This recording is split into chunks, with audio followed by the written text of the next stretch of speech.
Study IQ IAS, अब तैयारी हुई अफोर्डेबल। नमस्कार दोस्तों आई एम श्योर कि आप सभी लोग प्रोडक्शन लिंक्ड इंसेंटिव स्कीम के बारे में जानते होंगे।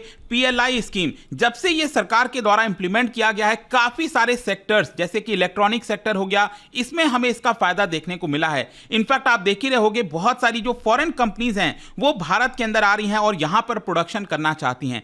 इसी के सक्सेस को देखते हुए फाइनली अब इसको रेलवे के अंदर भी लागू किया जाएगा। जी हां, भारतीय रेल में भी PLI स्कीम आने वाला है। ये आप देख सकते हो, Indian railways planning PLI for train components to curb import. मतलब कि आपको बता दूं कि आप में से ज्यादातर लोगों को लगता होगा कि रेलवे से रिलेटेड जितनी चीजें हैं वो हमारे देश में ही बनाई जाती हैं। ये बात सही है कि ओवरऑल अगर हम देखें, कोचेस की बात करें, इंजन्स की बात करें, तो वो तो भारत के अंदर बनता है, लेकिन उसमें यूज किए जाने वाले बहुत सारे ऐसे पार्ट्स हैं वो अभी भी हम बाहर से मंगाते हैं, और स्पेशली चाइना से। वो मैं आपको आगे बताऊंगा। और इसी को देखते हुए PLI स्कीम के तहत सरकार कोशिश कर रही है कि अब फॉरेन कंपनीज भारत के अंदर आकर ये पार्ट्स को बनाएं, और या फिर जो हमारी डोमेस्टिक इंडस्ट्री है उसको बूस्ट मिले। तो काफी कुछ जानने को है इस वीडियो के अंदर, चलिए आगे बढ़ते हैं। लेकिन उससे पहले ध्यान रखिएगा, 23 अगस्त से, जी हां 23 अगस्त से यहां पर 3 लाइव बैच स्टार्ट किया जा रहा है। प्योर इंग्लिश, प्योर हिंदी या फिर इंग्लिश बैच, कोई भी आप लेना चाहते हैं। इसमें आपको मैं बता दूं कि प्रीलिम से लेकर इंटरव्यू तक की पूरी तैयारी कराई जाती है।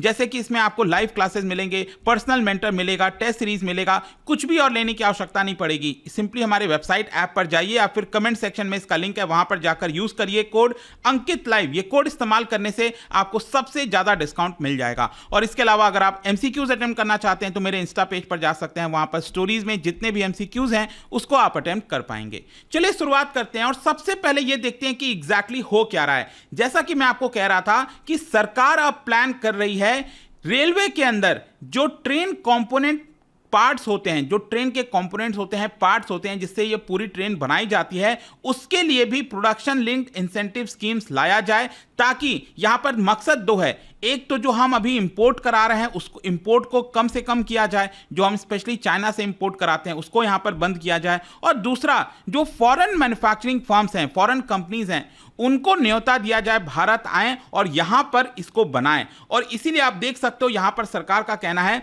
कि एक कंसल्टेंसी फर्म अपॉइंट की जाएगी बिडिंग प्रोसेस के माध्यम से। मतलब कि अभी इसी महीने बताया जा रहा है कि बिडिंग प्रोसेस के माध्यम से एक कंसल्टेंसी फर्म अपॉइंट करेगी सरकार। और इसका मेन काम क्या होगा, ये जो कंपनी होगी कंसल्टेंसी फर्म, वो एक पूरी लिस्ट बनाएगी कि कौन कौन से ऐसे पार्ट्स हैं जो कि हम भारत में ही बना सकते हैं, उसको हमें बाहर से मंगाने की आवश्यकता नहीं है।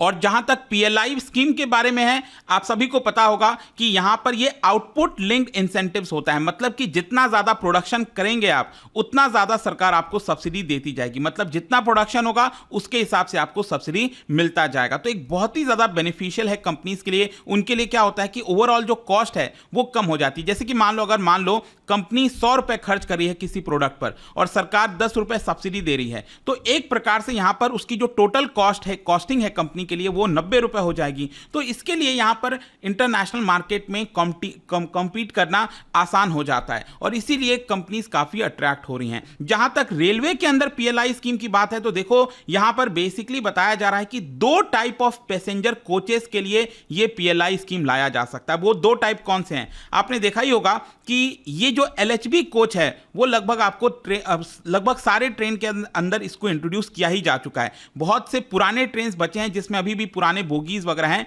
लेकिन अब ज्यादातर ट्रेनों में आपको इस तरह की जो बोगीज हैं, दैट इज LHB, वही आपको देखने को मिलेंगी। और इसके साथ साथ वंदे भारत ट्रेन, ठीक है, तो वंदे भारत ये जो आप देख रहे हो, और साथ ही साथ जो LHB कोचेस हैं, इनके लिए ही ये PLI स्कीम लाया जाएगा, ऐसा यहां पर बताया जा रहा है। अब क्वेश्चन ये है कि हम कितना इंपोर्ट कराते हैं और कहां से इंपोर्ट कराते हैं। कि ये जो हम बात कर रहे हैं ना कि इन कोचेस के लिए PLI स्कीम लाया जाएगा, तो हम कितना इंपोर्ट कराते हैं। देखो यहां पर इंटरेस्टिंग डेटा देखिए, ये जो LHB कोच आपने देखा अभी, ठीक है, ये जो LHB कोच है काफी अच्छे से बनाया गया है ताकि फायर रेसिस्टेंट हो, एक्सीडेंट के समय बहुत ज्यादा चोट ना आए। जो पहले के कोचेस होते थे आपने देखा होगा किस प्रकार के होते थे।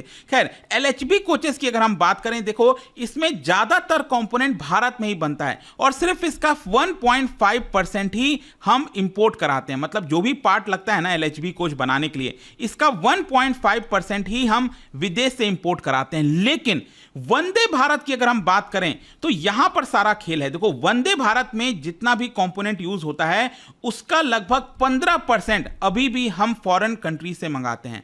तो आपको पता ही होगा कि आगे आने वाले समय में वंदे भारत बहुत इंपॉर्टेंट रोल प्ले करने वाला है, क्योंकि सरकार का पूरा फोकस अब आप देख रहे होंगे वंदे भारत की तरफ शिफ्ट हो गया है और इसको आगे आने वाले समय में और ज्यादा बढ़ाया जाएगा, संख्या बढ़ेगी। तो जाहिर सी बात है कि अगर अब वंदे भारत फैलने वाला है पूरे देश के अंदर तो हमारा इंपोर्ट भी तो उसी हिसाब से बढ़ता जाएगा। तो हमें इंपोर्ट को कम करना है और पूरा फोकस यही होगा कि वंदे भारत भारत के लिए भी इस्तेमाल किया जाए और इसका जो एक्सपोर्ट पोटेंशियल है, मतलब हम इसको एक्सपोर्ट भी कर सकें, वो भी यहां पर कोशिश की जाएगी। और इसी को मद्देनजर रखते हुए ये पीएलआई स्कीम लाया गया है। अब क्वेश्चन ये है कि देखो, मैंने आपको बोला ना 15% वंदे भारत का और 1.5% एलएचबी कोचेस का।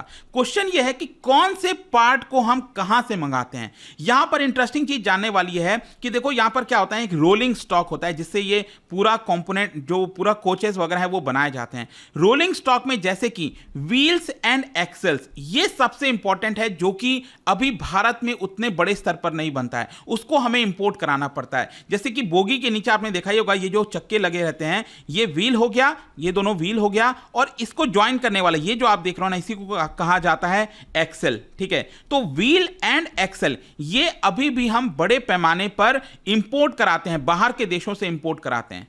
और इनफैक्ट मैं आपको बता दूं, अभी लास्ट कॉन्ट्रैक्ट इसका इसी साल अप्रैल के महीने में दिया गया था, जो कि हमने कॉन्ट्रैक्ट दिया था चाइनाज टीजोंग हांगकांग, ये जो इंटरनेशनल लिमिटेड है, ये जो कंपनी है चाइना की, उसको हमने यहां पर ये कॉन्ट्रैक्ट दिया था। और आप देख सकते हो कितने का था, 33,000 एलएचबी व्हील्स, मतलब जो एलएचबी के कोचेस होते हैं इसका जो व्हील है, ठीक है, इसके हमने 33 कंपोनेंट व्हील जो है इसका ऑर्डर दिया गया था। और इसके अलावा यहां पर बोला यह भी जा रहा था कि औरंगाबाद बेस्ड हमारे देश की ही कंपनी है बोनाट्रांस इंडिया 2, इसको भी यहां पर ऑर्डर मिला था, लेकिन इनका ऑर्डर ऐसा था कि एक्सेल का था और अल्टीमेटली इनको भी चाइना से ही इंपोर्ट कराना पड़ता। तो ज्यादातर क्या होता है, अभी भी जो व्हील हो गया और जो एक्सेल हो गया वो हम चाइना से ही इंपोर्ट कराते हैं और इसी की वजह से सरकार इसमें कट डाउन करना चाहती है टू सम एक्सटेंट। अगर हम देखें तो डिपेंडेंसी कम करने के लिए रिसेंटली रेलवे ने क्या किया था, 1.54 मिलियन जो फर्स्ट व्हील है जो भी कुछ भारत में बन रहा है उसका ऑर्डर प्लेस किया था, ताकि वो ऑर्डर हमारे देश के अंदर ही रहे। लेकिन जैसा मैंने बताया बहुत सारी ऐसी चीजें हैं जो अभी भी हम चाइना से मंगा रहे हैं। अब मान लो अगर ये इंप्लीमेंट हो जाता है तो इसका बेनिफिट क्या होता है। देखो, एक सबसे बड़ा बेनिफिट इसमें यह बताया जा रहा है कि लोकल मैन्युफैक्चरिंग से अगर ये कंपोनेंट बनते हैं तो इसका जो मेंटेनेंस कॉस्ट है वो भी काफी कम हो जाएगा। क्योंकि अगर अब देखो, अगर आप बाहर से मंगा रहे हो, जैसे कि अगर हम राफेल की बात करें, राफेल फाइटर जेट हमने फ्रांस से खरीदा, तो ऑब्वियस ही बात है ना, उसका मेंटेनेंस कॉस्ट भी तो आएगा, आगे चलकर उसको मेंटेन करना, उसका देखभाल करना, तो उसका भी तो कॉस्टिंग, ऑल्दो वो सारी कॉस्टिंग पहले से जो है इंक्लूड की जाती है, लेकिन वो हमें लाना पड़ता है ना, वो तो फ्रांस प्रोवाइड करता है। तो इसी की वजह से यहां पर क्या है कि अगर ये सारी चीजें भारत में ही बनेंगी तो उसका मेंटेनेंस कॉस्ट वगैरह भी कम आएगा, खर्चा कम आएगा रेलवे का।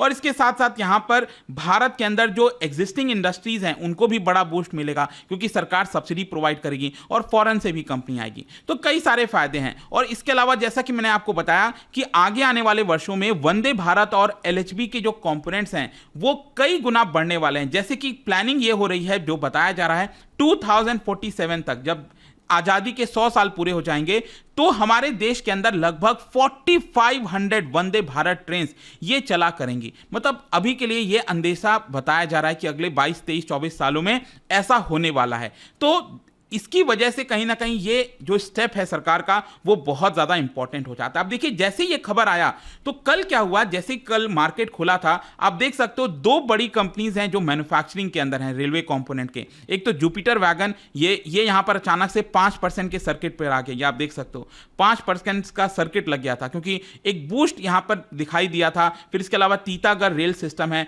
इसमें भी यहां पर उछाल देखने को मिली थी। मतलब कि जैसे ये खबर आती है उसकी वजह से भारत की डोमेस्टिक इंडस्ट्री है उनको फायदा होगा, ये सोचकर जो स्टॉक के प्राइसेस हैं इनसे रिलेटेड वो भी यहां पर बढ़ जाते हैं। और जाने से पहले एक और इंटरेस्टिंग चीज मैं बता दूं, कल ही यहां पर सरकार ने अनाउंस किया है कि जो कैबिनेट है उन्होंने कुछ डिसीजंस लिए, मेजर डिसीजंस, 32,500 करोड़ का 7 प्रोजेक्ट रेलवे इंफ्रास्ट्रक्चर के लिए सरकार ने यहां पर लॉन्च किया। आप देख सकते हैं ये पीएम गति शक्ति नेशनल मास्टर प्लान के तहत किया गया है और इसमें 100% फंडिंग सेंट्रल गवर्नमेंट की रहेगी और ये 9 राज्य में फैला होगा। ये आप देख पाओगे यहां पर कौन से 7 प्रोजेक्ट हैं। गोरखपुर वाल्मीकि नगर तक का जो एग्जिस्टिंग लाइन है उसको डबल किया जाएगा। फिर इसी तरह से कई सारे आपको रूट्स में, मतलब रूट्स जो बढ़ाए जा रहे हैं, और इसकी वजह से बताया जा रहा है कि टोटल हमारे देश में 2339 किलोमीटर का जो रूट है वो और इंक्रीज किया जाएगा। एडिशनल यहां पर जो ट्रैफिक है वो 200 मिलियन टन जो फ्रेट ट्रैफिक होता है ना, जो मालगाड़ी होती है,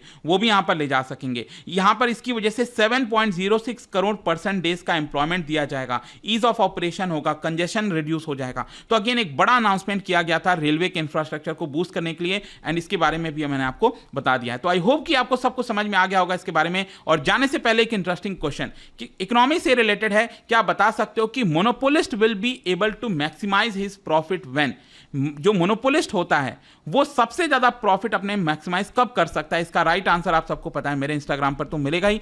वहां पर अगर आप नहीं हो कोई बात नहीं, टेलीग्राम से ले सकते हैं इसका सही उत्तर। मैं कई सारे जो एमसीक्यूज हैं वो यहां पर स्टोरीज में डालता रहता हूं। बाकी अगर आपको पीडीएफ चाहिए तो टेलीग्राम पर आइए, अलग अलग सोशल मीडिया पर आप जुड़ पाओगे। और जैसा मैंने आपको बताया था, यूपीएससी की अगर आप तैयारी कर रहे हो, just use the code Ankit live to get maximum discount. कोई भी आपको बैच लेना हो, एंड आई होप की वीडियो आपको पसंद आया होगा। मिलता हूं आपसे next time. Till then, thank you very much, see you soon. Study IQ IAS, अब तैयारी हुई अफोर्डेबल।